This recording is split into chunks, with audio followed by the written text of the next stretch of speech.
the ANC data. Intervention.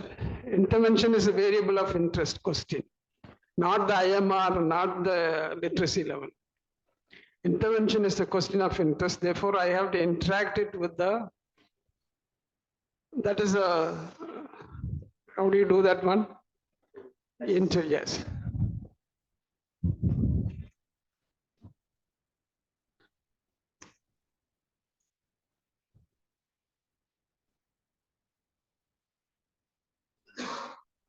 Slowly they can do it, yeah.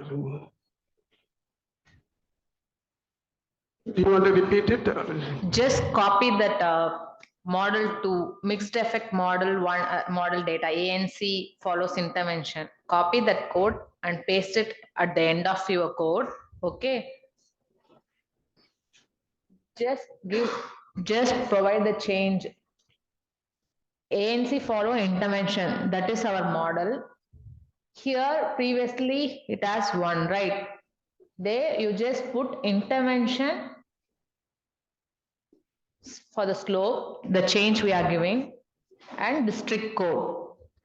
We just added only one thing, intervention here instead of one. One, that is a random slope. Instead of age, you have given intervention here. That is our variable of interest. Data is different. Is it okay? You can create, it's a slope model, right? You just give the title slope. Okay. You type slope, model 3, model 3. So I hope everyone changed the code. You just run it and see.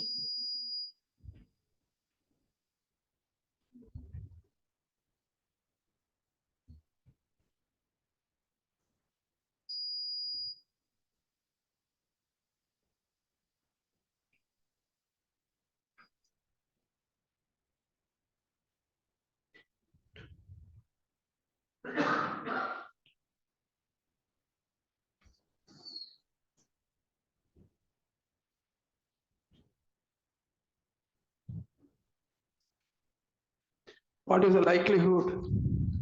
Minus 106. What is the likelihood for a random intercept model? 109 or 120? Intercept model. For the intercept model. 123. 123, sir. 123. 3. Random intercept and 109. Random intercept is 109. 109 here.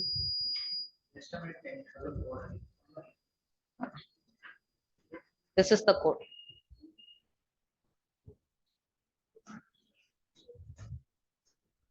So 2 degrees of freedom.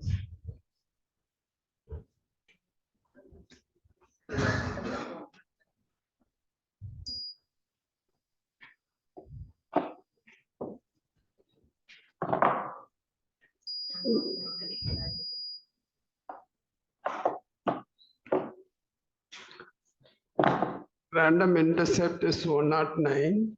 Random intercept and random slope is 106. So 2 degrees of freedom gives you difference in likelihood value is 3. So is it important, significant or not? You need to have 2 degrees of freedom. You have to have minimum 6 chi-square value. What you have is 3. So it is not significant. You don't need random slope at all. So therefore, you just deal only with random intercept. This model is not necessary. So you deal only with the random intercept.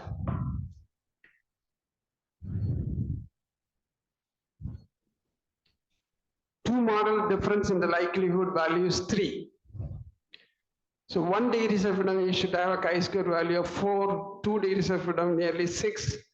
But what we have got is only 3. Therefore, I will not consider random intercept and random slope model, which is not significant.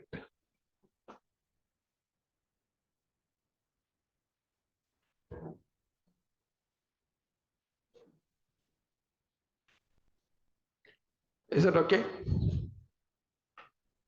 Explain how the code means random slope and random intercept. Okay. The random intercept is inbuilt when you put a random slope. Okay. How do I know this is a random slope? Where is that code? Code. So, yeah, see here. Intervention is your covariate in the place of age. You bring age here or intervention here, the important question that you have, then it becomes a random slope. What we are saying is that each district to have a random slope. When I say random slope, what does it mean? Y equal to intervention times A plus intervention. Understand? So it has a random slope. We are allowing the slope variable B2. So if you say write your model like this,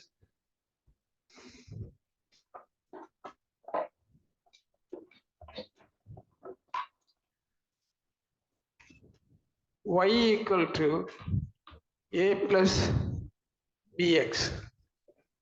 This is a basic model. Please remember this.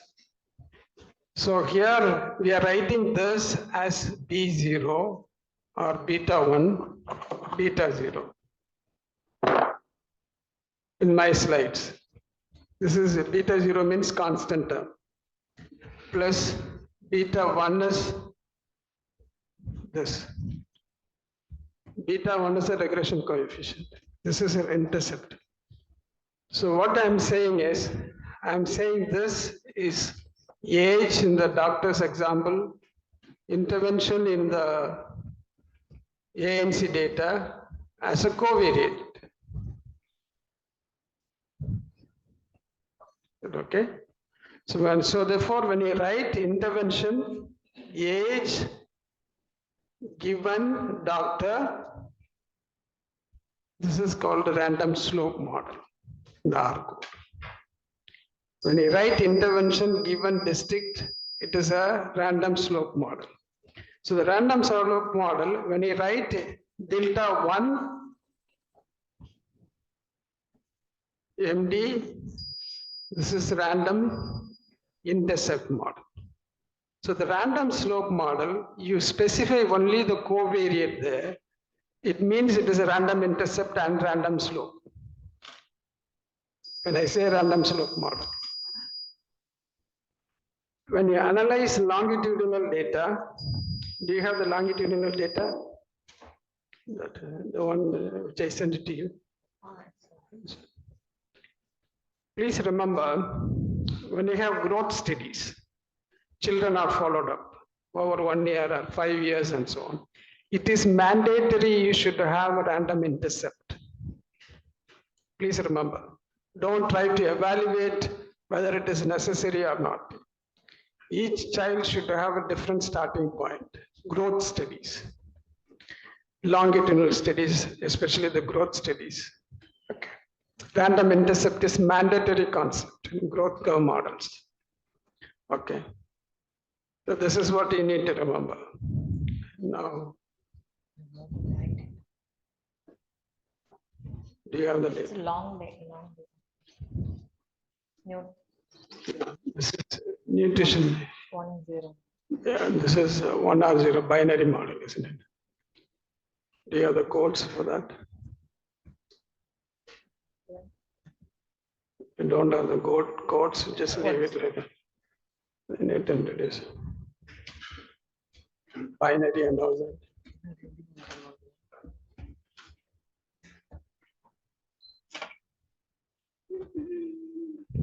Binary codes, random.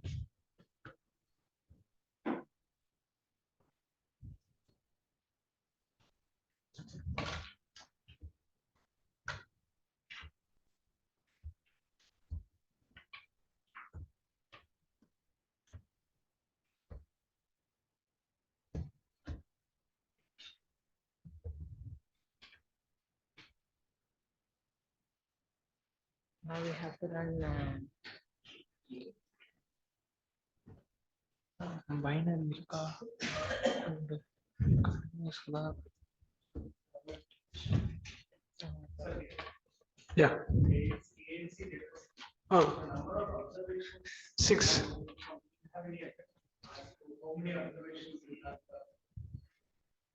Yeah, the linear regression model doesn't have any assumption on number of observations. Linear regression model, you estimate 2 parameters. One is the constant term and the slope. So you could run the regression even with the 2 plus 1 subjects, the 3 observations you can run. But that is not the case in your binary data. So binary data is logistic regression. The logistic regression, the rule of thumb is every risk factor should have 10 bad outcomes. What does it mean? Say, for example, if I'm saying mortality, ICU mortality, they study 3 risk variables. Ideally speaking, there is a constant term in the data that also serves as a baseline risk. So 3 plus 1, because they are interested in 3, I have the model as 1 constant term. Usually that is forgotten, that we don't count it. So if you have 3 risk variables, you should have 30 mortality cases in the data. You understand that one? 30 bad events. If I am modeling for, say, for an example, is that clear? What I am modeling for? I am modeling for risk factors for dying.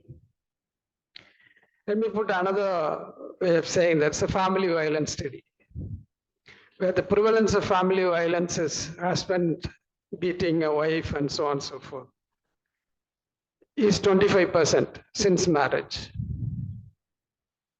But there are 75% of the families do not have any risk factors. They are living comfortably and so on and so forth. So if I model for what are the protective factors that led the family to live happily without violence? So I'm talking about no violence. So you should ask the question, what is my, so that is 75%. So therefore, I have enough risk variable, enough data to address this issue. What I wanted to tell you is, it is not necessarily always you model for bad events. Sometimes you model for good events. So in short, we need to say model for what? But the rule of thumb says model for what? Rule of thumb says if you have 1 bad risk factor, you have to have 10 modeled event. Sure.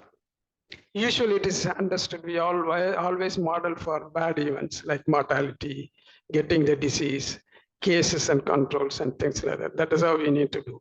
Even in the case control studies, we do logistic regression analysis. That is what you need to see. This is a rule of thumb, always gives a better estimate, higher number.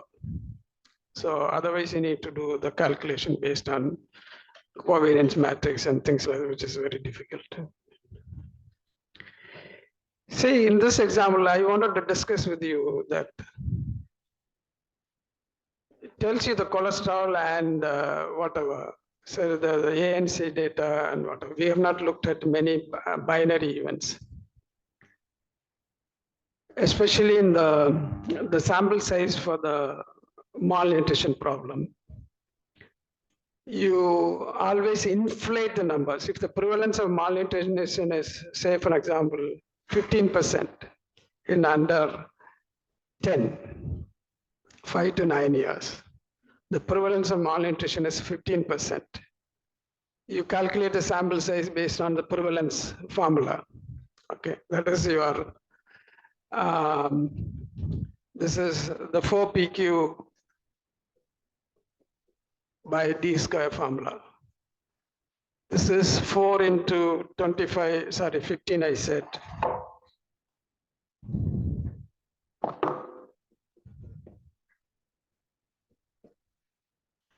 I assume that it could be 10% or it could be 20%. The precision is 5%. which is very high. So I'll just put some values. This is this 5 square d square, and therefore you calculate the sample size based on that. Then I multiply this number into 2 times more. That tells me approximately how many subjects, how many children to be studied in the age group 5 to 10 years, 5 to 9 years. Okay. Because I inflated that 2 times more to take care of clustering effect. Now the question is, we always say how many children per cluster is going to be studied and so on and so forth. The doctor case, how many doctors should I study? How many institutions should I study? It is not the baseline sample size. But if you wanted to calculate it, you should have some data on the ICC at the doctor level, ICC at the institution level, and then you calculate the sample size roughly. The number will be smaller. So you need to, otherwise you need to work backwards and get that numbers estimated. How many villages to be studied and so on and so forth. Mostly there's no hard and fast rule to a formula to estimate the sample size. It's common sense using this cluster size, etc. I don't know whether you understood what I'm saying. Say, for example, there is a saying, there's a rule that 30 clusters will give you a better estimate of everything and all that. But say, for example, if I have to study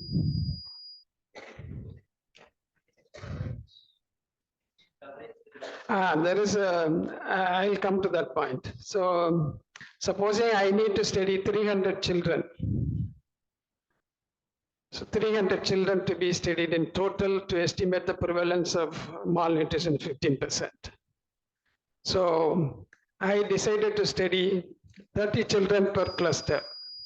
I go to village one day, I should be able to study 30 children per day. So therefore I need to study 10 clusters. What is it? Who said this is 30? So that has to be discussed. That is more of a logistics. How many children can be covered when you go as a team? 20, then estimate the clusters and so on. We work backwards. What happens is most of the community medicine PGs will do 30 clusters, 7 children per cluster, which is a wrong concept. That the Sundaresan from WHO suggested something called to find out the vaccine efficacy. So vaccine efficacy, not vaccine efficacy, vaccine coverage. The BCG vaccine is given for 95% of the children in the community. So you wanted to know what is the coverage in your area, this vaccine. So therefore, what you do is 90% is, even if I take 3 children from the village randomly, I should be able to say what is the coverage.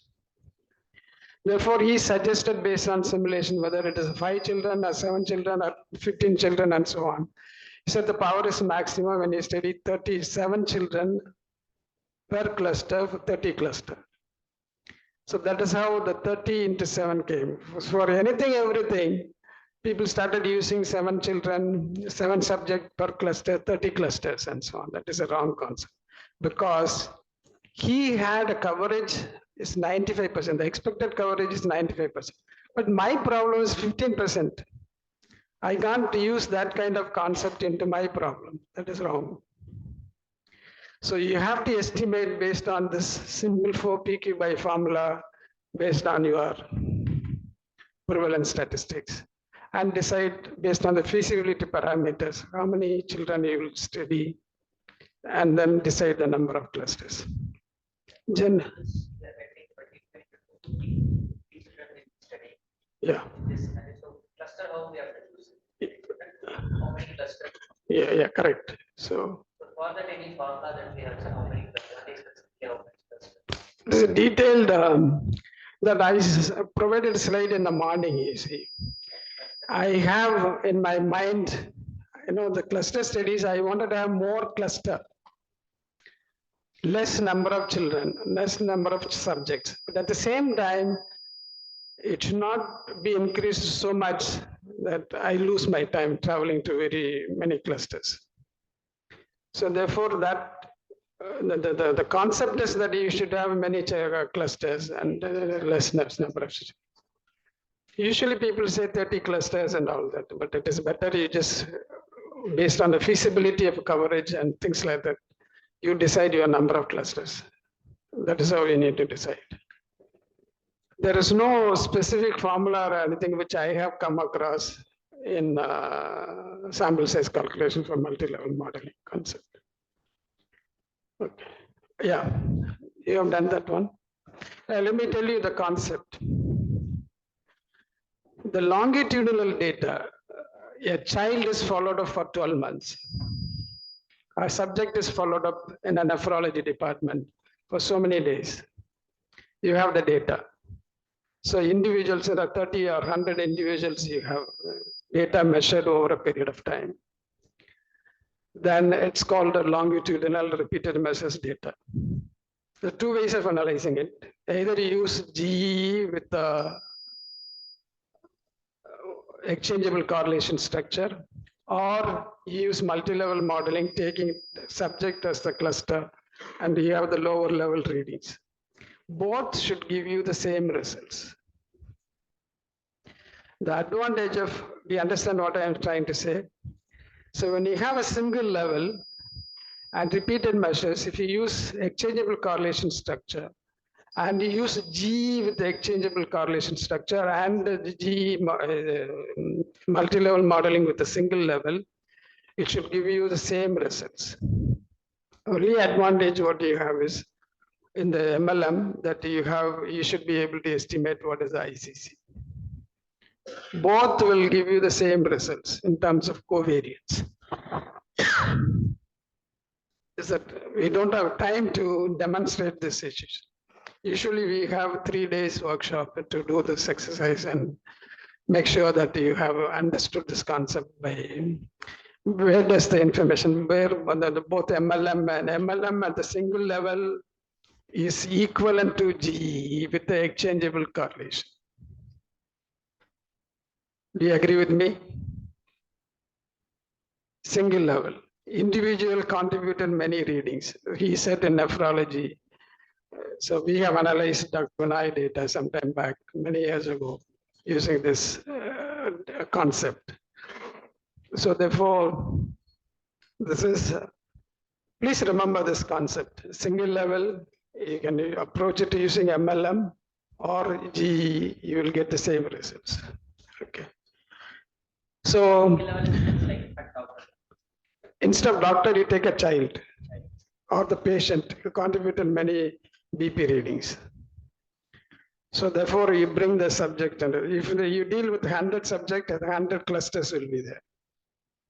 The multi-level model. Do you understand this? Here we dealt with the 12 doctors. And if you deal with 100, 200 patients will have different clusters, considered as different clusters. You would be dealing with that kind of data. So that is, either way, you'll get the same results. Okay. So basically, this is, so you have done that analysis. Demonstrate the data. Show the data.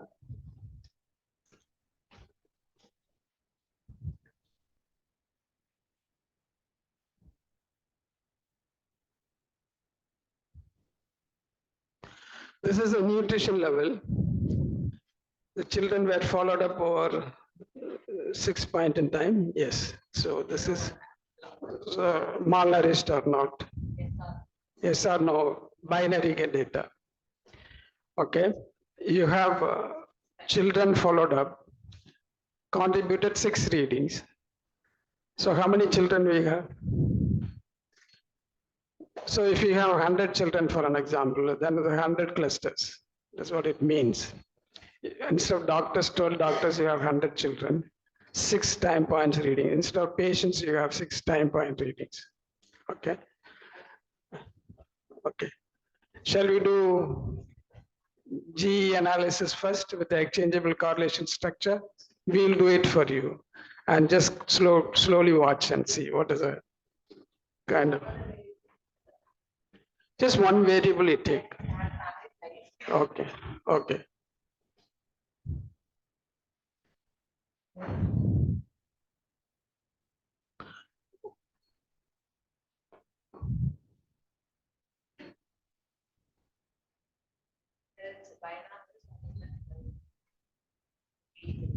Okay.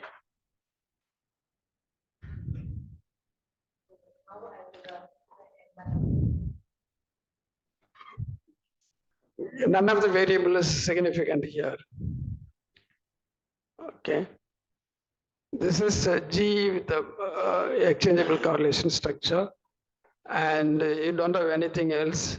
Okay. You don't know which is a very important variable. Let's see what happens when you do a MLM model with one level.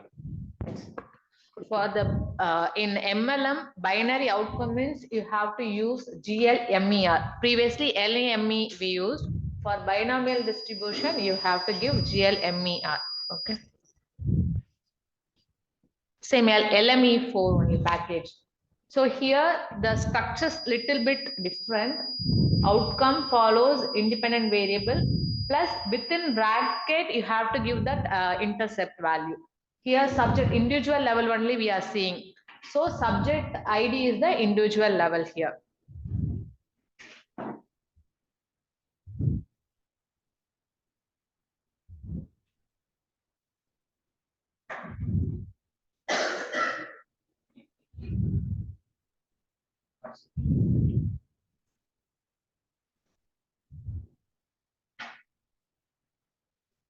This is G, you don't get ML. ICC. Okay. But In this, we don't see the interaction. yeah, time into the family size over a period of time.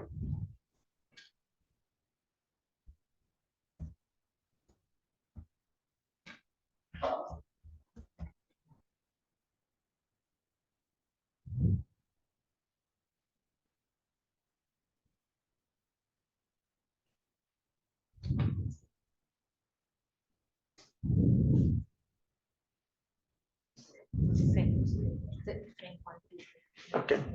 This is G analysis. MLM. Interaction. G, did you put interaction? Yes, sir. This is G interaction. Here. Yeah, okay. G. Okay. Same result in there. Same results.